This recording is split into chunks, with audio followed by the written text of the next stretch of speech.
All right, breaking news, everybody. I thought I'd pop on here and do a quick video. This isn't my normal show. It might not be as long, but I just came across the wire maybe a few hours ago, but I'm just seeing it right now.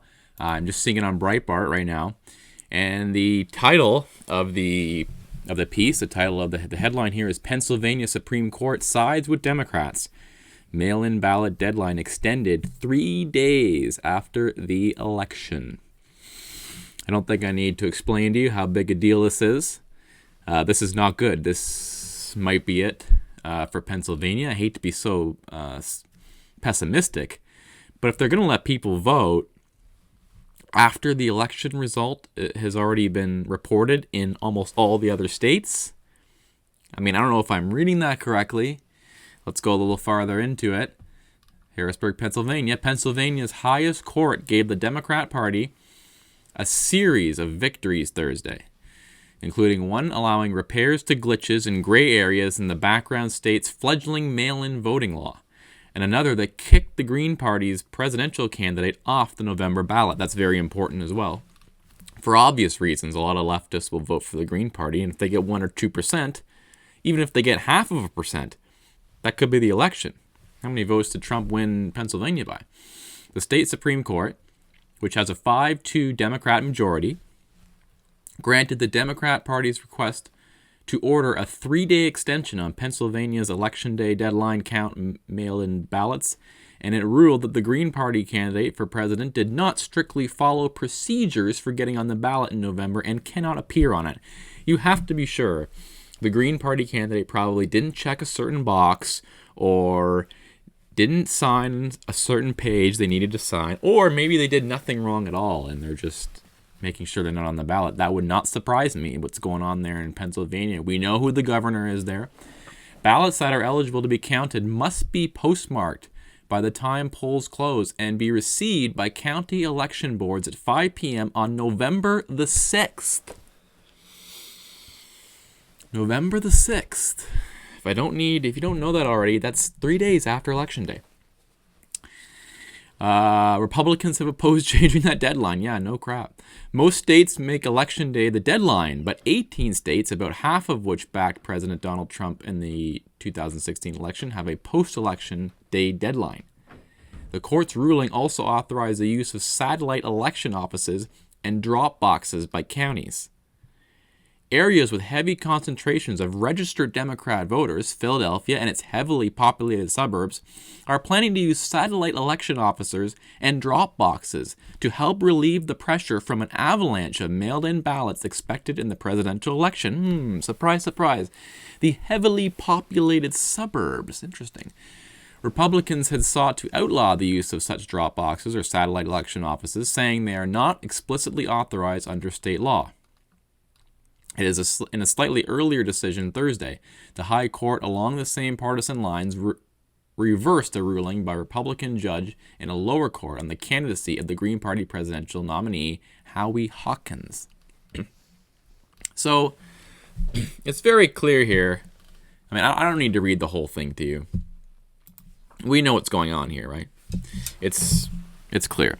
If this, we see all this polling that Biden's up 10 points in Pennsylvania. He's up 8 points in Pennsylvania. He's leading in all the Rust Belt states. The only state you hear anything negative about him is in Florida. If he were really leading in all these places, do you think they would need to steal it? Do you think they would need to extend the election day 3 more days so you can mail in a ballot that you did not solicit? Now, I have to make sure that last sentence I said there. I am not sure if Pennsylvania is a state where they are going to try the mail-in balloting where you get one unsolicited, meaning you have one mailed to you no matter what. Even if you didn't want one, you get one mailed to you, as opposed to absentee ballots where you are out of the country or you're overseas for military service or for some other reason, for work, and you can't be there on election day, so you request a ballot to be sent to you. I don't know. But this is not good.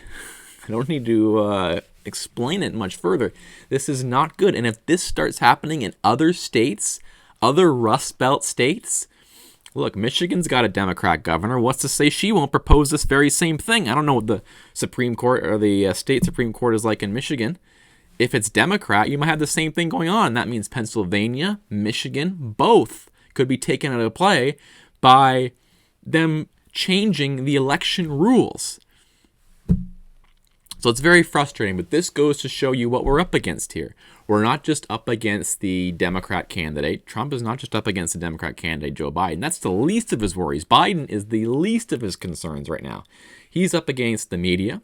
He's up against big tech.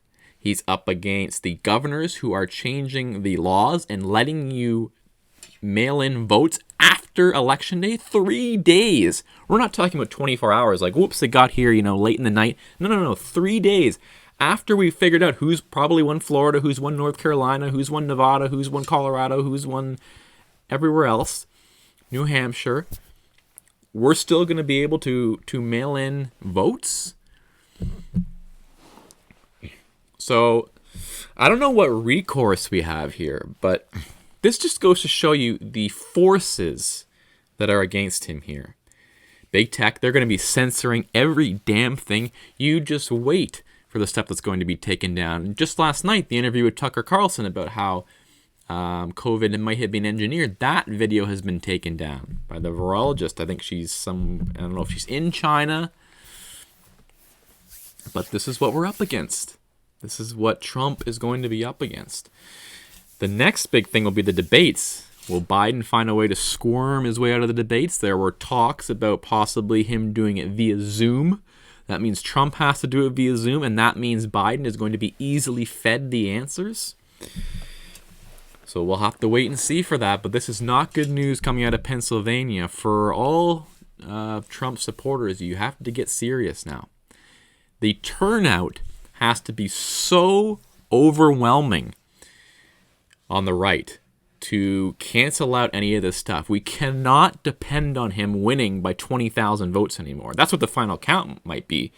But if there is a flood of turnout for him, they might not be able to catch up even with all this mail-in shenanigans that's going on. So I'm not doing a full 20 minutes here. I just want to do a quick update. Maybe I'll do another one tonight and maybe go more in depth on it. But that's just an update of what's happening in Pennsylvania.